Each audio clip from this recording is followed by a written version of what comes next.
House Republicans proposed a 10-year plan that would save $2.2 trillion by increasing the eligibility age for Medicare and lowering cost of living hikes for Social Security. And the White House response?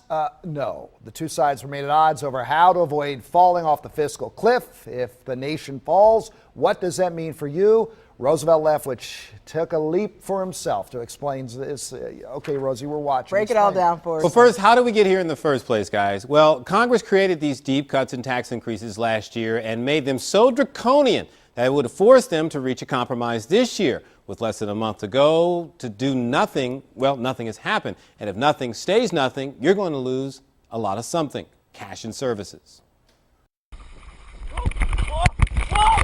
Falling off a cliff is, well, very bad, let alone painful. Talk of going over a fiscal With the cliff so-called for the fiscal government cliff and higher taxes for all Americans looming, a deal seems an elusive dream. Some people call it more a fiscal slope rather than a cliff. I think the cliff gives it sort of a dramatic, impact. Towson University economist Darius Arani says by October, more than 1,000 government programs would lose funds, from defense to highways, from the courts to airport security.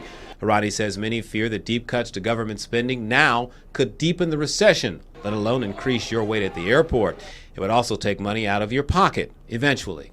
There was the payroll tax reduction that Obama passed, had passed last year, which reduced payroll tax from 6.2 to 4.2. That is slated to go automatically up. Then there's the tax rates, which are the Bush-era tax rates, which are then slated to expire. Most households won't feel that until April 2014 when they file their individual tax forms. But those individuals or businesses that file a quarterly estimates would probably feel those tax rates sometime in March. That translates for a wage earner who makes roughly $50,000 a year. They'll have to pay $2,000 more in payroll taxes. They will also lose hundreds of dollars from their tax refund. Maryland could be one of the hardest hit states. 55 to 100,000 people could be laid off by federal contractors, and the tax rate for most Marylanders would increase to about 6.4%. I don't know what's going to happen. It's hard to predict.